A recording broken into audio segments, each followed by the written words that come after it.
morning and welcome back to Coffee Break.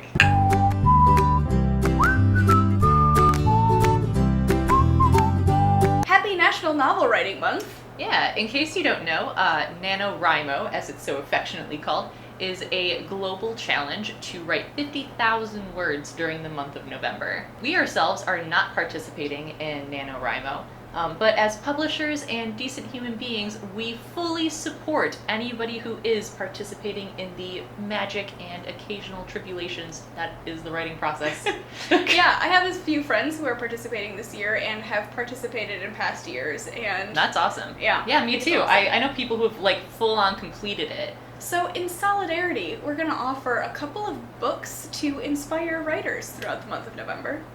Okay, if they're writing 50,000 words in 1 month, I feel like reading a couple novels is not going to... Okay, well, these are not novels. Oh, picture books. These are picture books. Gotta love picture books. Yeah, which is, picture books are so short, they don't take much of your time, and because they're short, they're like the cream of the crop. Like, everything in a picture book has been thoroughly gone over to make sure that it's worth staying in that short format. That's right. So you're getting, like, a huge punch of inspiration.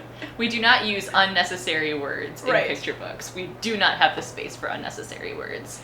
Right.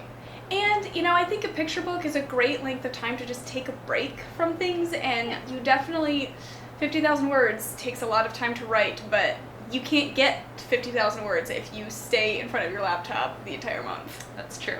And these picture books are actually about writers, so that's Right. even more inspiration right there. So what book did you bring? I brought In Search of the Little Prince, the story of Antoine de Saint-Exupéry. You Is did that how you very... say it? I think so. Okay. I mean, I took never took French, Spanish. so I'm guessing.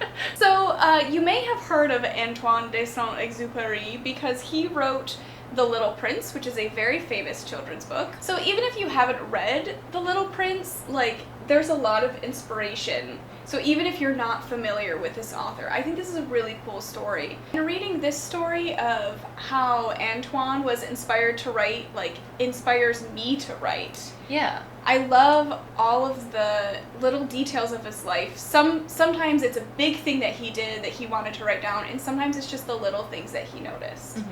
Right, because he worked as a pilot during World War II. Yeah. Right? He actually had a lot of different jobs, but Mhm. his main passion besides writing was flying. Yeah. And that's where he found his inspiration. Flying was like his cure for his creative block anytime that came around. Mm-hmm.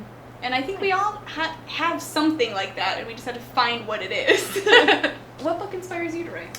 Well, I really like A River of Words because it's about William Carlos Williams, the modernist poet, who is one of my personal favorites. And so this is a picture book biography of his life. It won a Caldecott honor, so it's beautiful as well. So William Carlos Williams actually worked as a doctor, and then he would come home after a really long day late at night, and then go up to his attic and actually start writing poems.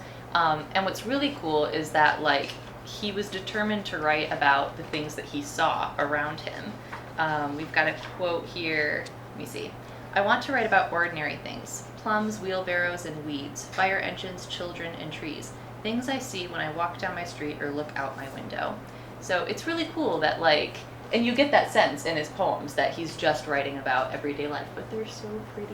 Mm-hmm. So you can see him just chilling out, daydreaming, enjoying the world around him, and then the things he hears and sees make their way into his poems. Mm-hmm. Yeah. I think it's interesting that both of these authors had other full-time jobs. Yeah. And they were things that they also enjoyed. It wasn't necessarily, this is the day job because I need to feed myself. That was part of the reason why they had another job. Mm-hmm. But they just made sure that they enjoyed their lives because their inspiration didn't come from sitting at a desk. Right. Writing was definitely an important part of their lives, and they both felt compelled to write, but they also, were out there living in the world, and that's where they found their inspiration from. Yeah. Yeah. It reminds me of when I was getting ready to go to college, and I had asked, my dad connected me with some people who were not big in the film industry, but he knew one or two people. Mm-hmm. And I asked them what do I need to do to become a film director? And they said, you just need to live your life. You need to do things and experience things, or you won't be able to show them. And I feel like that's true for writing as well. Like, Yeah. you can't write about things. I mean, you can imagine things you haven't experienced, but your imagination needs to come from somewhere. Mm-hmm. So if you have any other tips for inspiration for your NaNoWriMo participant friends, or maybe things that worked for you when you participated or are participating, let us know in the comments or on Twitter. We'd love to hear them and spread the word. So we wish everyone indulging in the creative process out there the very best of luck. Thanks for joining us, and we'll see you next week.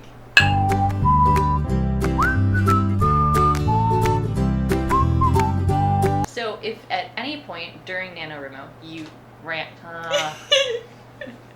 I think it should be NaNoWriMo. I'm sorry. I'm the only one who feels this way.